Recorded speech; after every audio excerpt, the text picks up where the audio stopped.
Expand your vocabulary with our core 2,000 words ebook. It's free and packed with essential expressions that you'll use on a daily basis. Start building your vocabulary today. Click the link in the description below to download your free Japanese ebook before it's gone. Today's topic is how to speak more of your target language, specificity, and can-do checklists. How much of your target language can you speak right now? If your answer is not much, there is a way to speak more, even if you're learning on your own. In this episode, you'll discover 1. How specific goals can get you speaking more, and 2. How you can apply this learning tactic with our learning program or any other resource. But first, listen up. Here are this month's new lessons and resources. First, the Going Sightseeing Conversation Cheat Sheet. What country or city would you like to visit? With this PDF cheat sheet, you'll be able to talk about where you want to go, and you'll master all the common words and phrases for sightseeing. Second, the Most Common Nouns PDF ebook. You'll master over 90 common nouns with this bonus PDF picture ebook. You can download and review on any device. Third, can you talk about hairstyles? Would you be able to get a haircut in your target language? If not, then this 1-minute lesson is just what you need. Fourth, phrases to use with your doctor. I have an appointment. I don't feel well. My throat hurts. You'll learn how to say these phrases and much more. Fifth, can you talk about books in your target language? Learn how to say novel, author, thriller, and much more with this quick vocab bonus. To get your free resources, click the link in the description below right now. They're yours to keep forever. Okay, let's jump into today's topic. How to speak more of your target language, specificity and can-do checklists. Every learner wants to speak more in their target language, and yet speaking is almost always the weakest skill for most learners. So, how do you fix this? How do you speak more? Keep watching. These tips will apply to solo learners and those with a conversation partner. First, let's put language learning aside. Let's say you wanted to speak more about a certain topic in your native language. What would that depend on? The length of that conversation depends on how much you know about that topic, right? If you don't know much, that conversation won't last long. If you know a lot, you could go on for hours. It's the same with language learning. The more words and phrases you know around a certain topic, the more you can speak. It's a top-down approach. Pick a topic, for example, weather, and work your way down. Learn the relevant words, phrases, and questions for that topic. For example, what's the weather like? It's nice weather. It's sunny. It's windy. I like sunny weather. I don't like rain. The more lines you come up with, the more you'll be able to talk about the weather in your target language. The point is, if you want to speak more, you should start with a specific topic. Sounds obvious, right? So why don't most learners do this? Most learners don't do this because they're just passively following a learning resource without going after what they specifically want. It's much easier to follow a textbook than to stop, think about what you want to talk about, and go off in that direction. Of course, you should keep using your textbook or other existing resource. You can do both. Follow a resource and pursue specific topics. But here are a few reasons why this tactic is so powerful. First, specific goals always beat vague goals. For example, between setting goals like, I want to save money, and I want to save $50, you're more likely to succeed with the $50 goal. But because you have a specific number to look for and measure, you won't stop until that $0 becomes $10, then $20, and then $50. Same with language learning. Between, I want to learn more words, and I want to learn 20 words, you'll do much better with the specific goal. Second, you get to speak more sooner. You can go try the general approach of learning the 2,000 most common words, but that will take a long time and it won't get you speaking any faster. But if you pick a specific topic and get all the words and phrases for it, you'll be much better off. 3. So you know what to focus on. Again, knowing what to focus on helps you learn and progress faster. Otherwise, if you're just going through a textbook with no specific goal in mind, you'll spend months on learning a language and never see any real progress. So remember, the more specific you are with what you want, the more likely you'll get it, because you'll know exactly what you're looking for. This is why we tell you to set small, measurable, meaning specific, monthly goals. Now, what kind of topics should you pick? That depends on you and your hobbies and interests. You can also start with common topics, like talking about yourself, your family, the weather, or your weekend plans. But to make it easy for you, here's what you can do. 1. Download our free PDF conversation task list. Pick a topic to start with, for example, talking about your family. Then, take lessons inside our learning program based on that topic. You'll learn practical conversations that you can use in real life. And as a result, you'll be able to talk more about your family. 2. Take 5 or 10 minutes and write out other lines that you'd want to use, either in that conversation or questions that someone may ask you, and get them translated with the help of our Premium Plus teacher. 3. Come up with your own topics that are interesting to you. Then repeat step 2. Come up with all the phrases, questions, and answers that could come up in that conversation. Write them out and get them translated with your Premium Plus teacher. Or translate them with a translation software. You could try this, and it might not be perfect, but it could help you start and get you speaking a little bit more of your target language.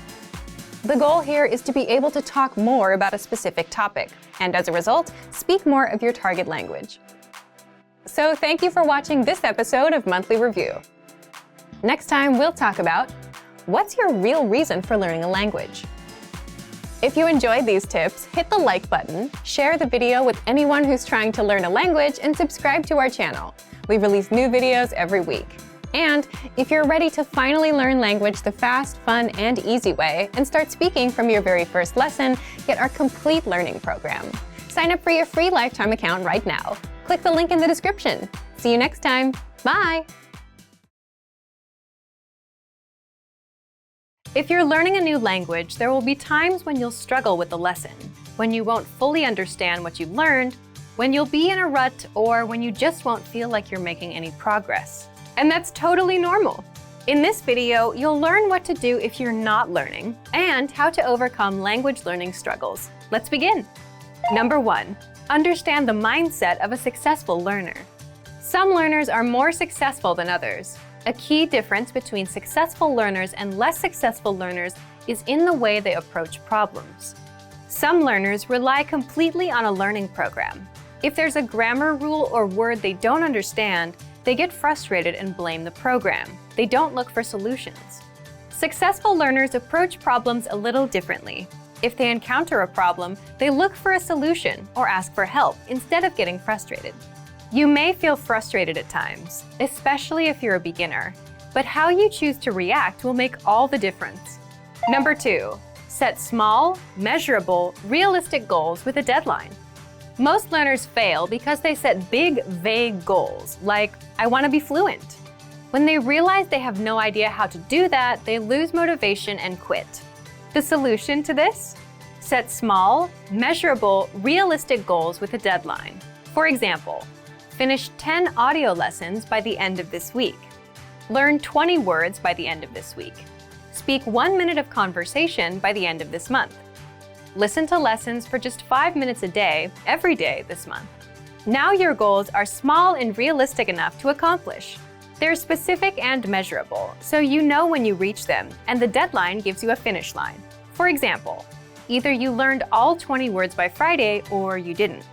When you reach your goal, you gain a ton of confidence. This improves your chances of reaching your next goal because you've had experience reaching a goal and you understand the things you need to do to be successful. Number 3, read along with the lesson notes and lesson transcripts. Now, what if you're doing a lesson but you can't catch a word? Take advantage of the lesson notes and lesson transcripts and read along with the lesson. The lesson notes give you in-depth grammar and vocabulary explanations that are not available in the lesson. And the lesson notes give you the word-for-word transcript of everything said in the lesson. So if you want to pick up every word, read the transcript. Number 4, review, because repetition is the mother of all learning. If you're struggling with a particular word, grammar rule, or lesson, be sure to repeat and review it a few times. And then, come back a few days later and review it again. This same principle is used in our spaced repetition flashcards. The system quizzes you on words, then re-quizzes you in 3 days, then in 6 days, and so on. until the word gets embedded in your long-term memory. Some things you can do right now are download the lesson and lesson notes, save the words to your word bank, or even write down the words or grammar rules. Then come back to review them later. Number 5. Reach out to our teachers and ask questions. If you're a Premium Plus member, you can easily get in touch with your teacher and get all of your points of confusion cleared up. Or you can always leave a comment on our lessons, and our teachers will get back to you.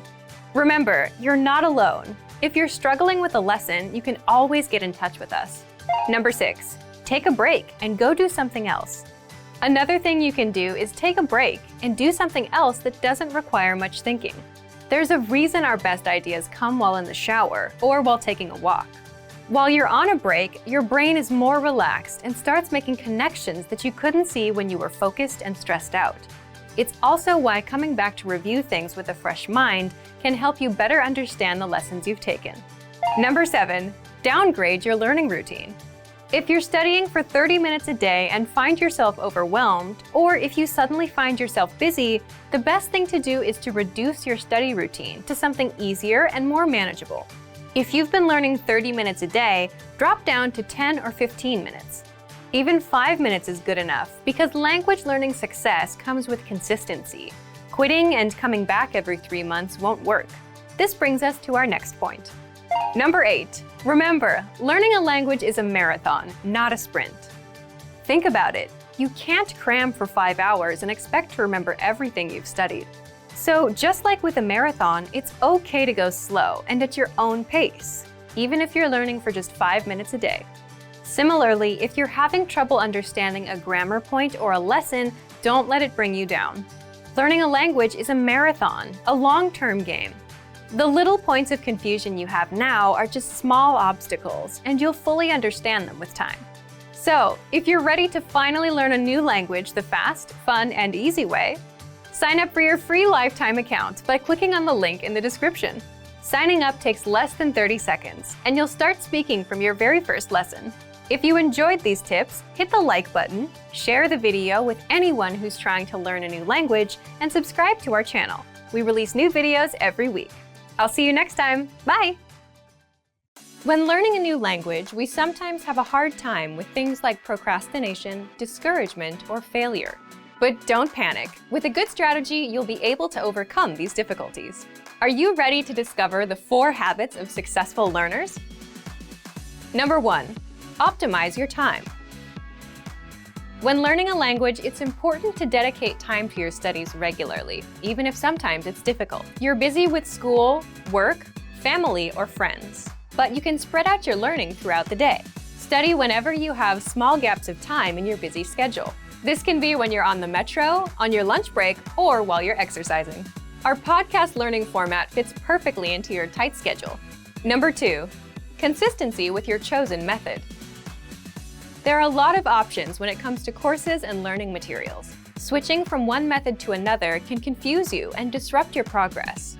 Focusing on one learning method will make a difference. Our method has been created and optimized by real teachers, so you can stick to it with confidence. Number 3. Use your language background. Many languages share some commonalities. You can find words that look or sound similar, or even share the same grammar structure. A little bit of language background will give you an edge while learning. Number 4. Study continuously. People are excited when they start learning a new language. The enthusiasm usually lasts until the first roadblock. This can lead to discouragement and procrastination. But don't burn yourself out. Learning a language is a marathon, not a sprint. Don't try to learn it all at once. Break things down into more digestible chunks. Learning step by step might feel slow, but it's an efficient way to learn a language. With patience, motivation, and good resources, you'll master the language. Remember, you can't learn a language overnight, but with motivation and these daily lessons, you'll be on the road to fluency. Give it a try now. Sign up for your account. Just click the link in the description.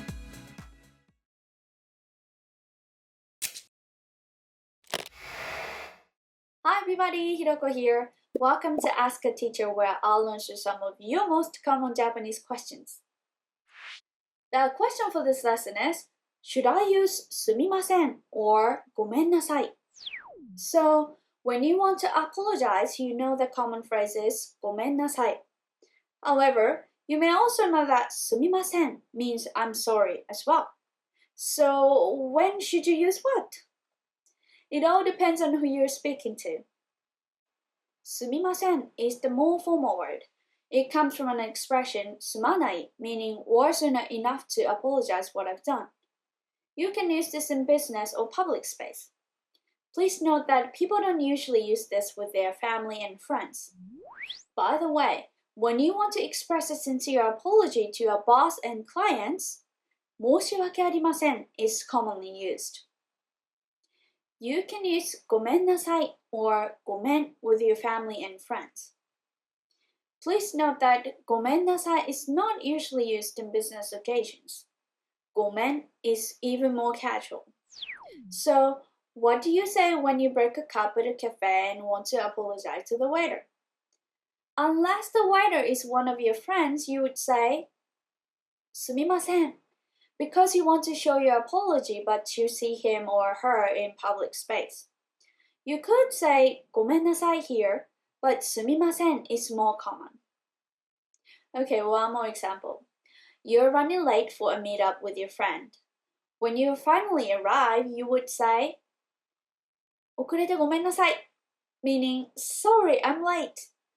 ごめんなさい is okay here because you're speaking towards your friend. You can say すみません as well, but it might sound too formal amongst friends. I hope this makes sense to you and you're able to use ごめんなさい and すみません correctly from now on. Do you have any more questions? Leave them in the comments below and I will try to answer them. またね!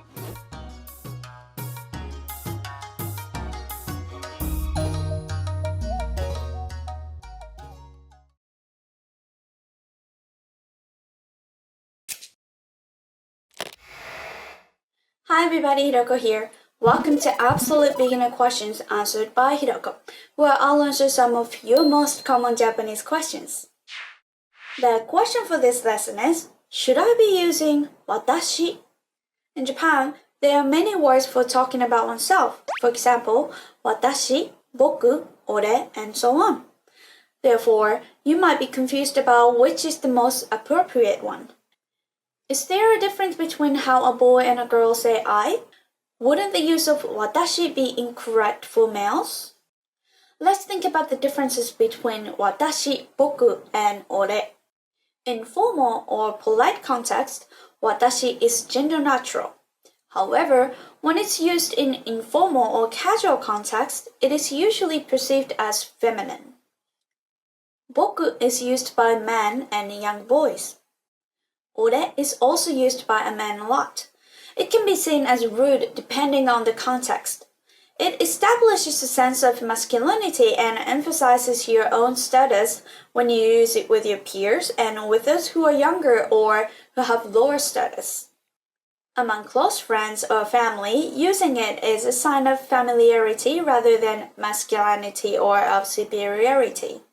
Japanese men use these three words depending on who they are speaking to and the situation. When meeting someone for the first time, you should use watashi. And when you have become somewhat close to them, you can use boku. Then, when you have become very close to them, you can use ore.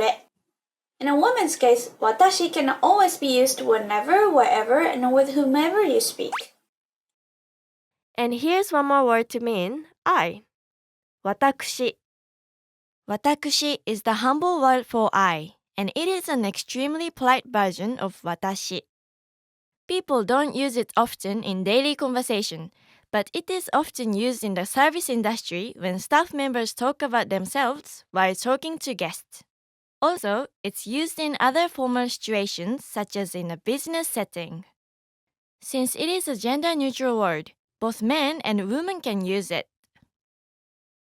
I hope this makes sense and you're able to distinguish between the usage of watakushi, watashi, boku, and ore. Do you have any more questions? Leave them in the comments below and I will try to answer them. またね!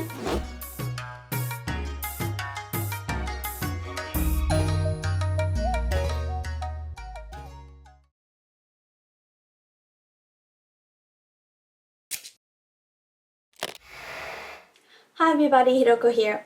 Welcome to Absolute Beginner Questions Answered by Hiroko, where I'll answer some of your most common Japanese questions.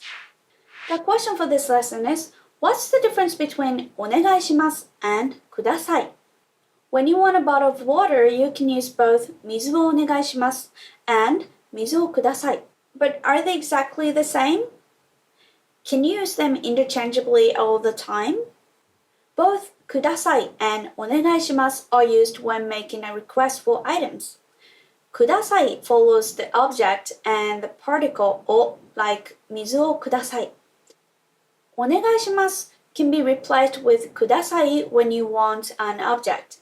It sounds a little more polite than using ください. So you can say 水をお願いします. However, there are some situations when only お願いします is used. First, when you are making a request for service. For example, when you ask a taxi driver to drive to Shinjuku Station, you should say 新宿駅までお願いします. In this case, 新宿駅までください doesn't make any sense. Second, when you are asking for someone on the phone. For example, you would like to talk to Tomoko on the phone. However, her father answers. In this case, you have to say ともこさんをお願いします. If you say ともこさんをください instead, it sounds like a proposal of marriage, like, do you allow me to marry Tomoko? For making requests that involves an action, you need to use ください after the te form of a verb. お願いします cannot be used in this case. For example, 待ってください, which means please wait, is a correct sentence. However, 待ってお願いします is never used. I hope this makes sense to you and you are able to use お願いします and ください correctly from now on. Do you have any more questions? Leave them in the comments below and I will try to answer them. またね!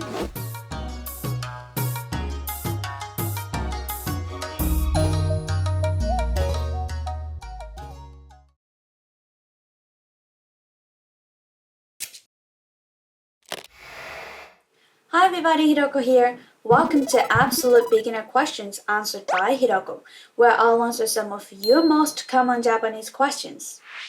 The question for this lesson is, how do I use よろしく? よろしくお願いします is translated as pleased to meet you when it's used in your self-introduction. And you also might have seen どうぞよろしくお願いします in business situations. How would this sentence be translated and what does よろしく mean on its own? The basic meaning of よろしく is thank you in advance. Suppose that you asked a favor of someone and wanted to say thank you in advance, you might want to say ありがとうございます to mean thank you. However, this is when you should use よろしくお願いします to mean thank you in advance. When you say よろしくお願いします when introducing yourself, you say it to mean pleased to meet you, as you know. It implies thank you for your favors in advance. When you start to work on a project with your colleagues or team members, you should also say よろしくお願いします. It's said to mean thank you in advance for all your cooperation. But naturally, it's translated as I'm looking forward to working with you or I'm excited to be part of this team. The natural English translation of よろしくお願いします depends on the context, but the base meaning is thank you in advance. Then, よろしくお願いします and どうぞよろしくお願いします have the same meaning, but the difference is politeness level.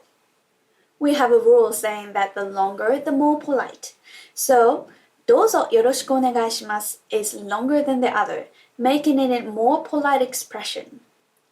Here's one more example. When you post a question to your website and you want to say thank you in advance, you can use よろしくお願いします. I hope this makes sense to you and you are able to use よろしくお願いします correctly from now on. Do you have any more questions? Leave them in the comments below and I will try to answer them. またね!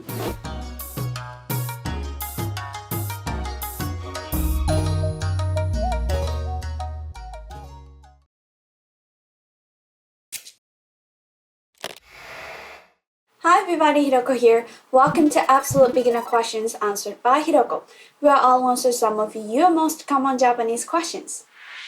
The question for this lesson is, why should I add san after a name? San is an honorific title to show politeness. It's similar to Mr. or Miss in English. When you don't know someone very well, you should address him or her with politeness, right? San is the most commonly used colloquial expression among adults. When you meet a person, you should address the person with their name plus san to show your politeness. Also, it's used with people who are not so close to you. You can use san with your seniors and juniors in a formal situation or business setting. You might have heard sama, kun, and chan added after people's names. For example, Tanaka-sama, Taro-kun, and Hanako-chan. Kun is usually used with males who are the same age as you or younger than you. However, it can also be used to females when a male boss is talking to his female subordinates in a business situation, but it's not so common. When you say girls' names in casual conversations, it's more common to add chan instead of kun. Finally, here's one more example of how to use san. If you have a coworker, Mr. Ishii, who is not your superior or not a person in a managerial position, you should call him Ishii-san. If he is in a managerial position, you might want to address him with a position such as Ishii Kacho, which means section manager Mr. Ishii, and so on. I hope this makes sense to you and you are able to use san, kun, chan, and sama correctly from now on. Do you have any more questions? Leave them in the comments below and I will try to answer them. Mata ne!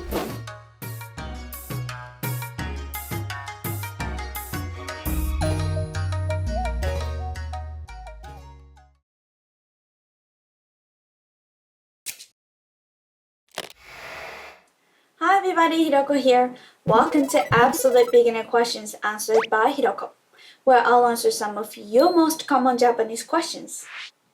The question for this lesson is it bad to say anata? In English, you can say, are you going to school today? But the literal equivalent in Japanese, あなたは今日学校に行きますか? sounds very robotic and unnatural. So, what would you say then? Isn't anata same as you? The most common place where Japanese people actually use anata is when they don't know anything about the person. For example, someone drops their handkerchief on the street and then you want to get their attention. In this case, you can call the person anata because you don't know the person's name or anything about him or her. You would say, これはあなたのハンカチですか? The other place where Japanese native speakers use anata is when women are speaking to their husbands. In this case, it's similar to my darling and my sweetie in English. Also, omae is often used by men when they're talking to their close friend. This means you have to be careful about using anata and omae. When Japanese people explicitly state you in their sentences, it's proper to use the person's name and attach its suffix. You're probably already familiar with so-and-so-san, which is a polite suffix.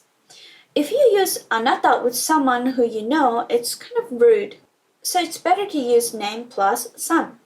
You might already have known that Japanese people often leave out watashi because you say, for example, Hiroko desu to mean I'm Hiroko. We leave out watashi when it's obvious. The same thing happens with anata, and you can just leave anata out of your sentences when whose you is obvious. Therefore, when you ask someone, are you going to school today? You can just say, 今日学校に行きますか? without saying あなた. I hope this makes sense to you. Do you have any more questions? Leave them in the comments below and I will try to answer them. またね!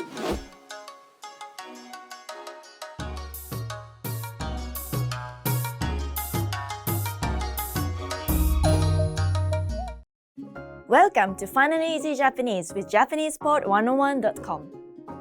You can understand some Japanese, but what about Japanese body language?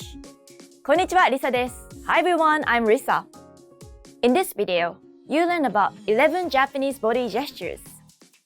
There are many gestures which are unique to Japan, and they may even mean the opposite of what you'd expect. Knowing this will not only help you understand Japanese culture better, but also make you seem like a more natural and fluent speaker. Not only that, but if you're just a beginner, these expressions alone may be enough to communicate your feelings, without the need of lengthy explanation. In this video, we'll cover 11 gestures in total, and we'll divide them up into 3 categories: body gestures, hand gestures, and facial expressions. Let's start with body gestures. The first gesture is the bow. Bowing is one of the most common Japanese gestures. It can be used for a number of different things: greeting, people, showing gratitude, or apologizing. And there are 3 kinds of bows which may be used depending on the situation. Let's go over them one by one. First, there's the 15-degree bow or eshaku. Eshaku. Eshaku. This light bow is used as an informal and light greeting, or to give thanks or say sorry. It's a casual greeting, and it isn't as proper as the next 2 bows. For example, do this when you see someone you know on the street, at work, or at school. Give them an eshaku bow, and optionally say hello as well. Hello. Next, there's the 30-degree bow or keirei. Keirei. Keirei. Use this in formal settings when you greet, thank, or apologize to someone whom you should communicate with respectfully, such as a client, customer, or a boss. As an example, this bow, the keirei, is used when staff welcome customers at the hotel or restaurant, or when you apologize to your boss. And lastly, there's the 45-degree bow or saikeirei. Saikeirei. Saikeirei. This gesture is used when you greet or apologize with the highest level of respect, or for a very serious or severe situation. This is a very formal bow which may be used at work and during official occasions. For example, a president of a company might apologize with this bow, the saikeirei, at a press conference. Now, onto the gesture number 2. This second gesture is for when you're too shy to say no. Raise one of your hands and place it behind your slightly tilted head. You can do this when your friend asks to use your car for moving. Instead of directly saying no, you can use this gesture to show that you're uncomfortable and don't feel like doing it. Next up is gesture number 3, the no wave. This Japanese gesture is used when you want to deny something that has just been said. While doing this, Japanese people often say 違う違う, which means no. 違う違うTo perform this gesture, just wave your arm and hand in front of your body or face, with your elbow fixed in position. For example, 彼はあなたの恋人? Is he your boyfriend? 違う No. Listen again. 彼はあなたの恋人? 違う彼はあなたの恋人? 違う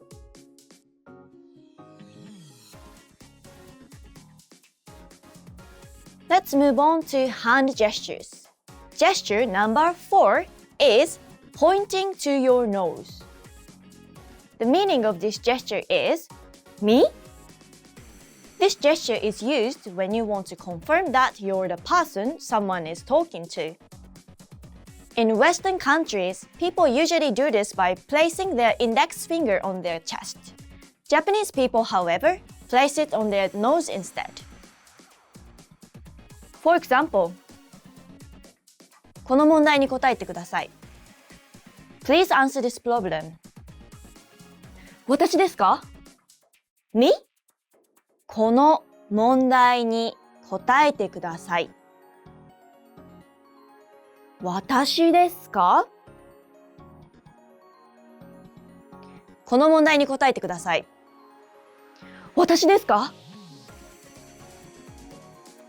Gesture number 5. Putting your hands together. Some may think this is only done while praying, but although we do this when praying at shrines, it's also used when asking for forgiveness, asking for a favor, or before eating to show thanks for the meal. 私のパソコンを直してくれる？お願い！ Can you fix my computer, please? 私のパソコンを直してくれる？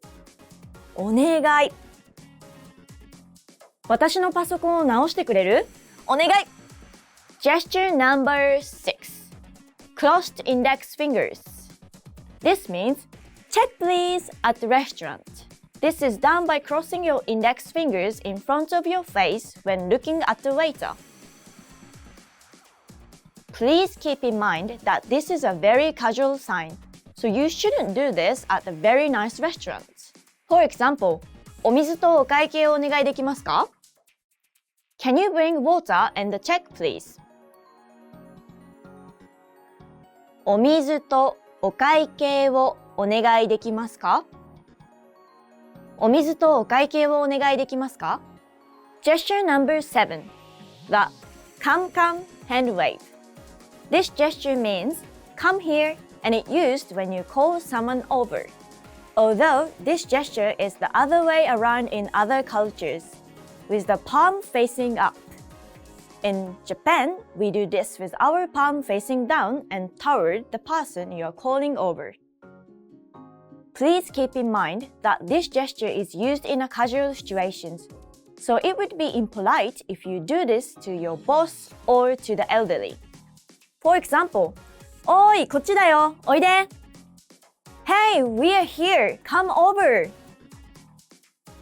おーい、こっちだよ、おいで。おーい、こっちだよ、おいで。Gesture number 8. The chop. This one means, let me pass through, I'm cutting through. It's done by holding one hand up and chopping the air in front of you. Keeping the position of your elbow fixed. People use this gesture when they want to make their way through a crowd. While walking through the crowd with this gesture, Japanese people often say, ちょっとすみません。Excuse me. For example, ちょっとすみません、通ります。Excuse me, let me pass. ちょっとすみません、通ります。ちょっとすみません、通ります。Lastly, let's do facial expressions. Gesture number 9. Greeting with your eyes and nodding. 黙礼、黙礼、黙礼。In addition to the 3 forms of bowing, this is another common way to greet people. Japanese people use eye contact as a greeting in situations that requires you not to make noise or when you can't move. This is a sign that you notice and acknowledge someone else's presence. You can do this, for example, when you want to greet someone in a noisy area at a distance, or someone who is busy talking with someone else. Gesture number 10. Nodding. This means, yes, I agree. As you may notice, while they're listening to someone, Japanese people often nod repeatedly and either formally say, はいはい or casually say, うんうん yes yes うんうんうんうん This gesture indicates that you understand and are not against the speaker, and it creates an atmosphere of harmony, which is very important in Japanese culture. And finally, gesture number 11. Tilting your head. This means I'm not sure, or is an indirect way of saying no. As you probably guessed, this gesture is used when you're not sure of something or when you want to say no indirectly. This is often done with your eyes looking up and to the side. To avoid hurting the person's feeling, Japanese people often do this gesture to mean no, without saying so directly. For example, 今日飲み行かない? Do you want to go for a drink tonight?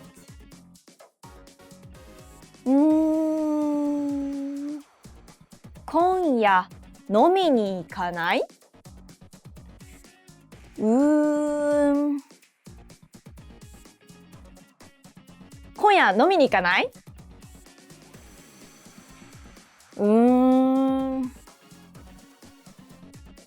And there you have it. In this lesson, you learned the top 11 Japanese body gestures. Want to learn Japanese fast with PDF cheat sheets? You get cheat sheets for all kinds of topics: travel, hobbies, love, and much more. And you learn all the must-know words and phrases for each. Click the link in the description and sign up for a free lifetime account to get them. That's it for today. See you next time. またね!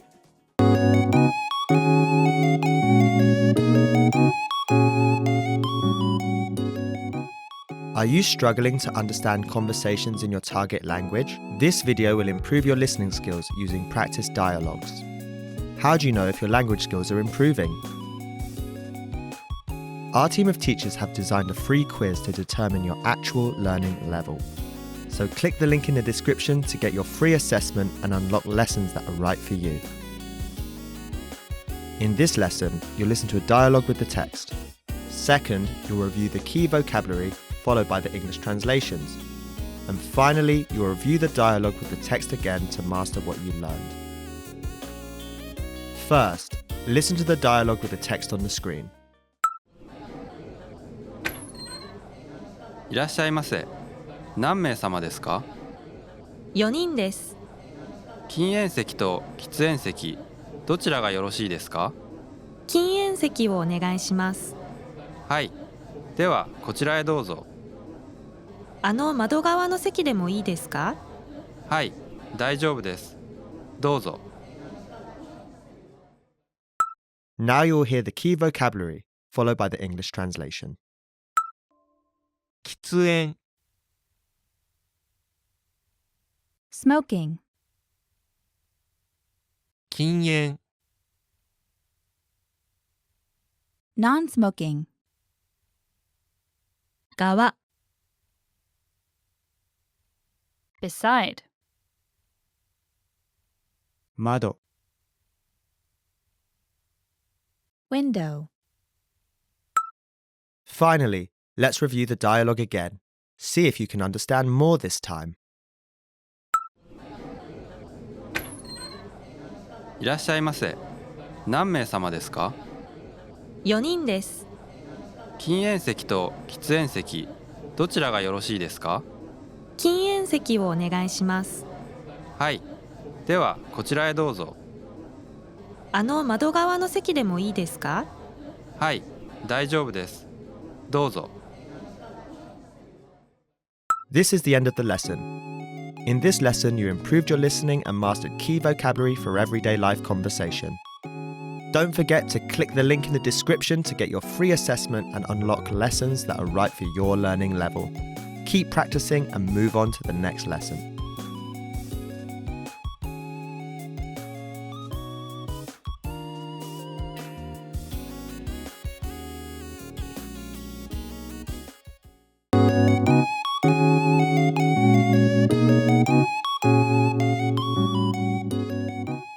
Are you struggling to understand conversations in your target language? This video will improve your listening skills using practice dialogues. How do you know if your language skills are improving? Our team of teachers have designed a free quiz to determine your actual learning level. So click the link in the description to get your free assessment and unlock lessons that are right for you. In this lesson, you'll listen to a dialogue with the text.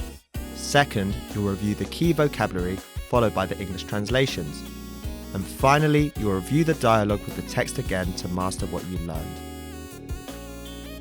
First, listen to the dialogue with the text on the screen.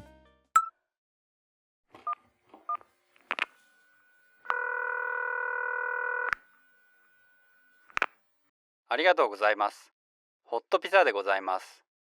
ピザの配達をお願いします。ありがとうございます。ではまず、お電話番号とお名前をお願いします。090-1234-5678スミスです。スミス様ですね。ご住所もお願いします。東京都港区赤坂1-3-5です。かしこまりました。では、ご注文をどうぞ。Now you'll hear the key vocabulary, followed by the English translation. 配達 Delivery, distribution. 東京都 Tokyo metropolitan area. 区 Ward. Finally, let's review the dialogue again. See if you can understand more this time.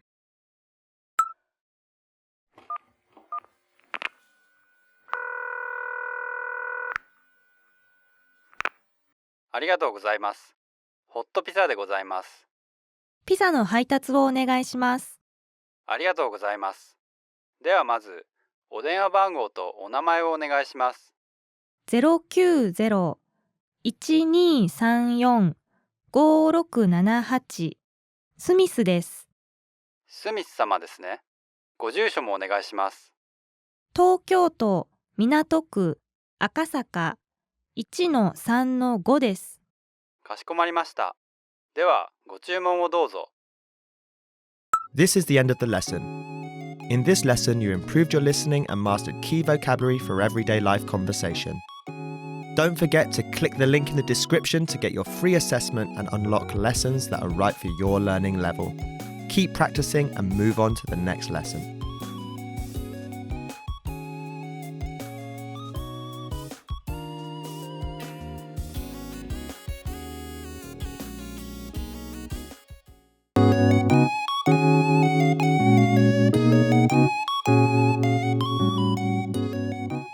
Are you struggling to understand conversations in your target language? This video will improve your listening skills using practice dialogues. How do you know if your language skills are improving? Our team of teachers have designed a free quiz to determine your actual learning level. So click the link in the description to get your free assessment and unlock lessons that are right for you. In this lesson, you'll listen to a dialogue with the text. Second, you'll review the key vocabulary, followed by the English translations. And finally, you'll review the dialogue with the text again to master what you learned. First, listen to the dialogue with the text on the screen.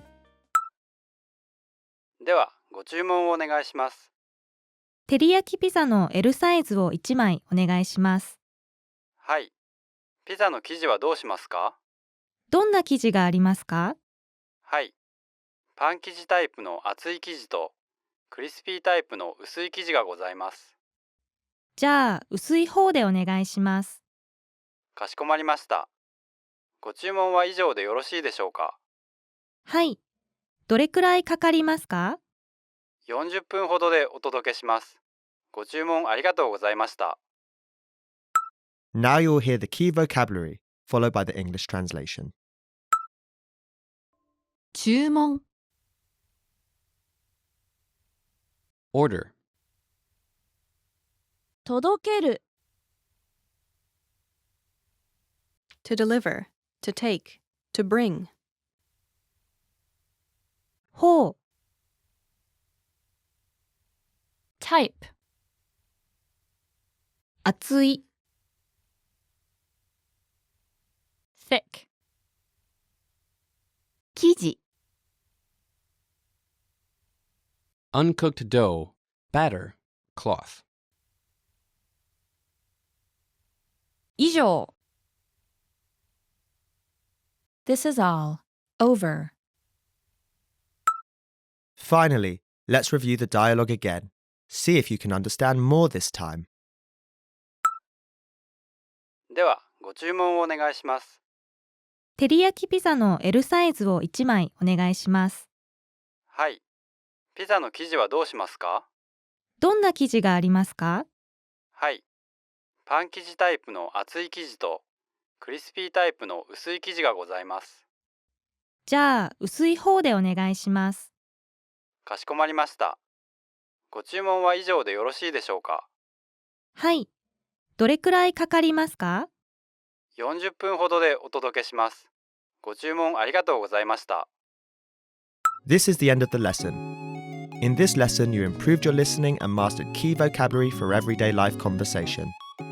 Don't forget to click the link in the description to get your free assessment and unlock lessons that are right for your learning level. Keep practicing and move on to the next lesson.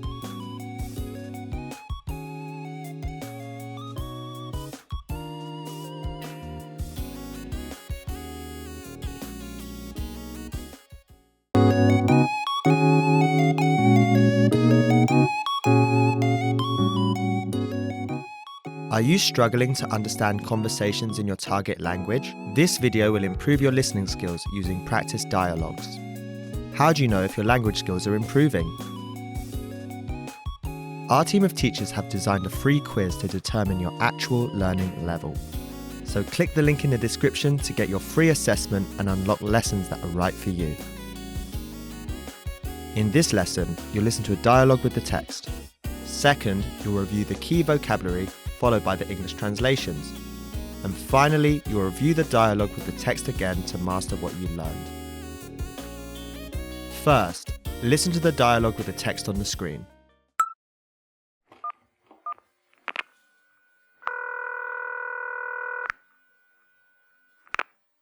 はい。山猫宅急便です。不在連絡票が入っていたのですが、再配達をお願いします。お客様のお名前と不在連絡票の伝票番号をお願いします。名前はメリー・スミスです。伝票番号は9876543です。ご住所をお願いします。新宿区西新宿 3-4-5 です。Now you'll hear the key vocabulary, followed by the English translation. 不在連絡票 attempted delivery notice, 伝票番号 slip number, 宅急便 door-to-door parcel delivery, 再配達 redelivery. Finally, let's review the dialogue again. See if you can understand more this time.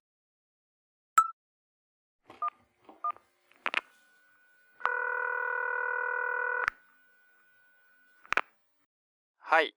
山猫宅急便です。不在連絡票が入っていたのですが、再配達をお願いします。お客様のお名前と不在連絡票の伝票番号をお願いします。名前はメリー・スミスです。伝票番号は9876543です。ご住所をお願いします。新宿区西新宿 3-4-5 です。This is the end of the lesson. In this lesson, you improved your listening and mastered key vocabulary for everyday life conversation. Don't forget to click the link in the description to get your free assessment and unlock lessons that are right for your learning level. Keep practicing and move on to the next lesson.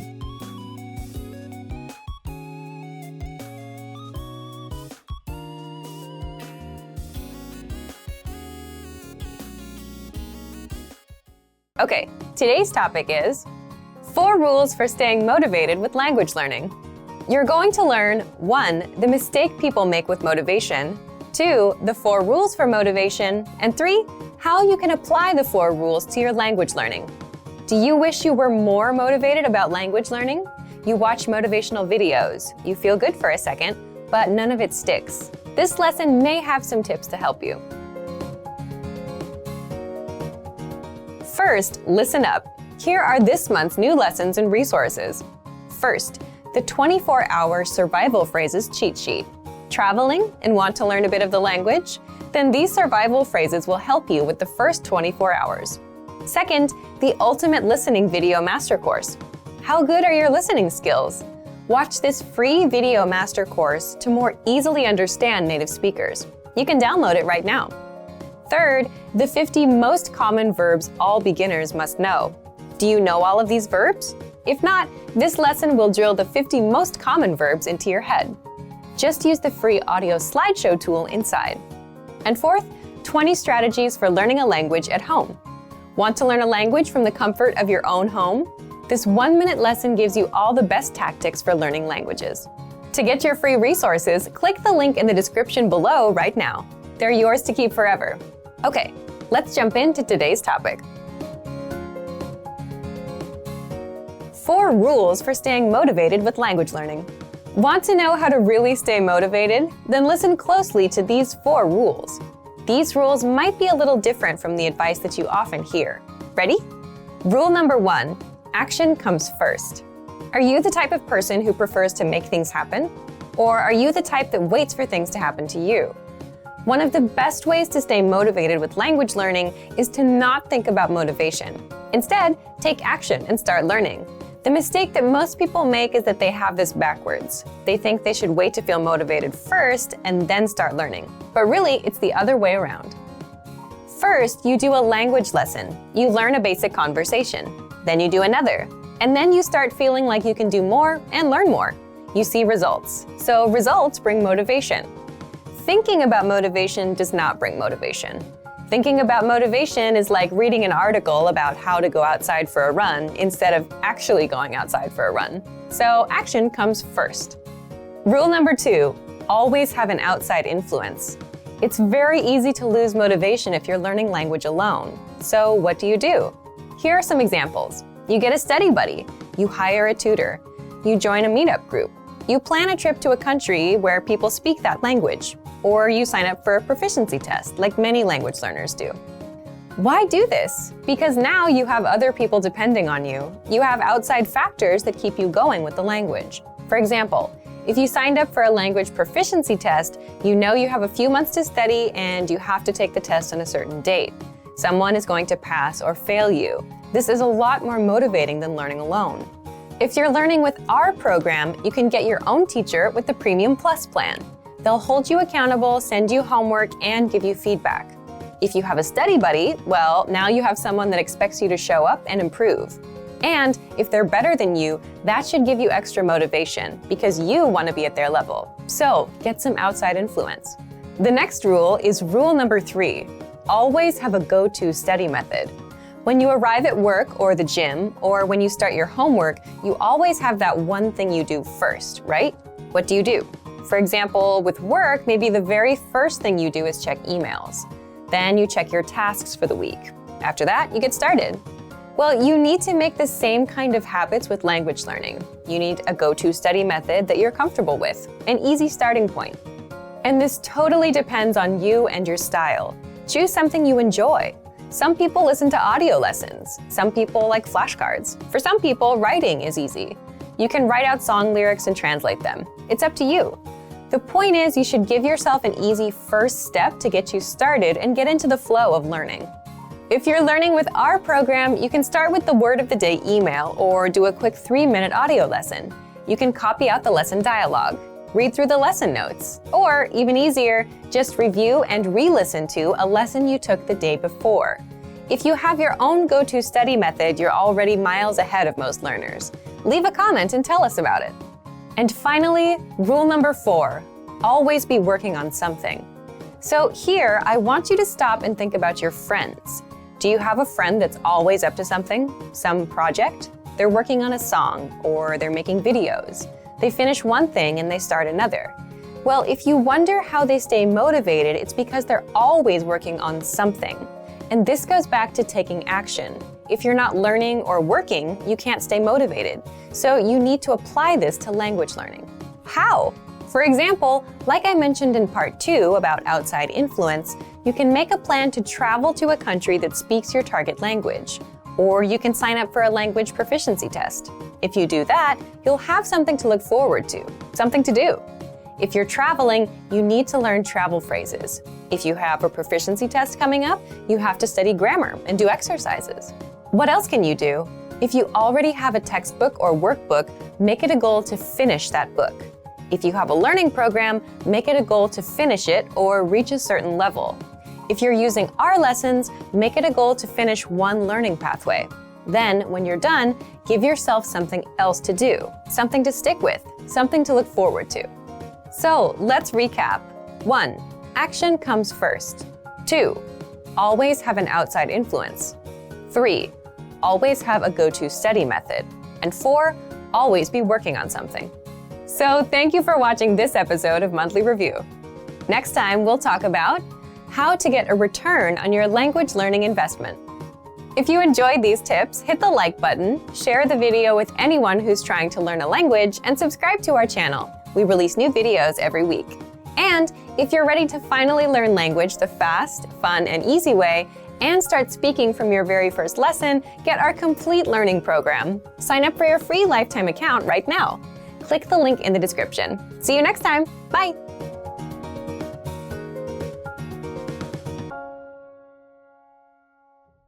Expand your vocabulary with our core 2,000 words ebook. It's free and packed with essential expressions that you'll use on a daily basis. Start building your vocabulary today. Click the link in the description below to download your free Japanese ebook before it's gone.